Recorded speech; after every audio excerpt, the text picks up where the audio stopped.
Hello दोस्तों, मेरा नाम है शुभम यादव और स्वागत करता हूं आपका हमारे चैनल ट्रेंड टॉक्स इंडिया में। बांग्लादेश इज़ बर्निंग, ये न्यूज़ आप हर जगह देख रहे होंगे और सुन भी रहे होंगे, लेकिन क्यों? आखिर बांग्लादेश आज भी आग में क्यों जल रहा है? कैसे एक नॉर्मल स्टूडेंट्स प्रोटेस्ट ने 15 साल से चली आ रही एक मजबूत सत्ता को महज कुछ ही घंटों में उखाड़ फेंका? एक ऐसा मुल्क जो इकोनॉमिक मिरेकल कहा जा रहा था, आज उसकी आर्थिक स्थिति काफ़ी खराब हो गई है। कैसे एक रिजर्वेशंस प्रोटेस्ट ने एंटी इंडिया स्लोगन का रूप ले लिया, इस प्रोटेस्ट को डिटेल में जानने की कोशिश करेंगे हम आज की इस वीडियो में। दोस्तों, बांग्लादेश 1971 में खून की नदियां बहाकर पाकिस्तान से आज़ाद हुआ। 1972 में अवामी लीग के संस्थापक और शेख हसीना के पिता शेख मुजीबुर रहमान देश के पहले प्रधानमंत्री बनते हैं। इनकी सरकार ने सरकारी नौकरियों, खासकर सिविल सर्विसेज में कोटा सिस्टम शुरू किया। 30% कोटा फ्रीडम फाइटर्स के लिए, 10% कोटा युद्ध से प्रभावित महिलाओं के लिए और 10% पिछड़े जिलों के लिए, बाकी मेरिट पर। लेकिन जब शेख हसीना 2008 के चुनाव में अपनी पार्टी अवामी लीग के सुपरविजन में जीत हासिल की, उसके बाद साल 2010 में शेख हसीना की सरकार ने इस कोटा को उनके पोते पोतियों तक यानी ग्रैंड चिल्ड्रन तक बढ़ा दिया। नतीजा ये हुआ कि आज़ादी के इतने सालों बाद भी मेरिट पर सिर्फ 44% नौकरियां बचती।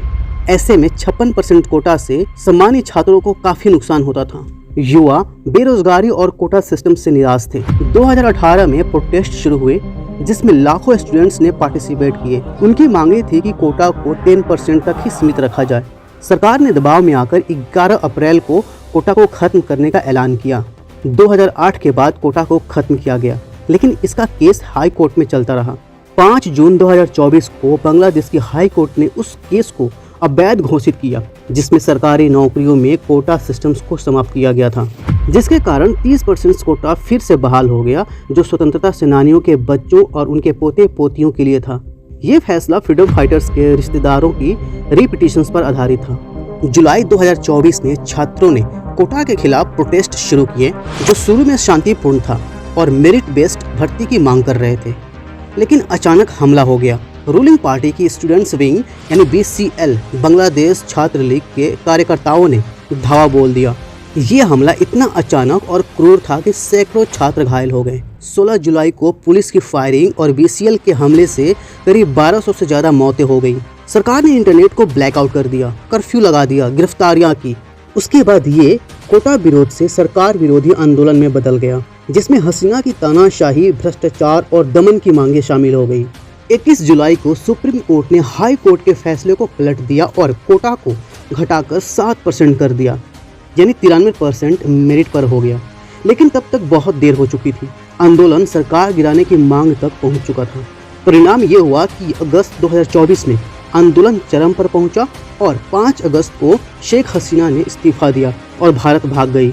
हसीना के जाने के बाद सेना प्रमुख जनरल वाकर उल जमान ने स्थिति संभाली और अंतरिम सरकार की घोषणा की। छात्र नेताओं और सेना की बातचीत के बाद नोबेल पुरस्कार विजेता मोहम्मद यूनुस को चीफ एडवाइजर बनाया गया, जो 8 अगस्त 2024 को शपथ ग्रहण किए। यूनुस सरकार ने बड़े वादे किए: चुनाव सुधार, संविधान बदलाव, भ्रष्टाचार जांच, पुलिस जुडिशियरी रिफॉर्म। नवंबर 2025 में ICT यानी इंटरनेशनल क्राइम ट्रिब्यूनल्स ने हसीना को 2024 के प्रोटेस्ट में क्राइम अगेंस्ट ह्यूमैनिटी के लिए मौत की सजा सुनाई और साथ ही कई मिनिस्टर्स को भी सजा मिली। शेख हसीना को बांग्लादेश में वापस लाने के लिए बांग्लादेश ने भारत से कई बार एक्स्ट्राडिशंस मांगा, नोट वर्बल्स और ऑफिशियल्स लेटर्स में, लेकिन भारत ने एग्जामिन कर रहे हैं कहकर टाल दिया। वजह थी पॉलिटिकल परस्यूट का डर, ह्यूमैनिटेरियन ग्राउंड्स और पुराने रिलेशंस, क्योंकि शेख हसीना के साथ भारत के रिश्ते बहुत ही स्ट्रॉन्ग थी। फिर दिसंबर 2025 में बांग्लादेश में एक बड़ा राजनीतिक संकट पैदा हुआ जब शरीफ उस्मान बिन हादिन की हत्या हो गई। वो 2024 की जुलाई क्रांति का प्रमुख नेता था। 18 दिसंबर की रात मौत की खबर फैलते ही ढाका और देश के कई शहरों में तूफान आया।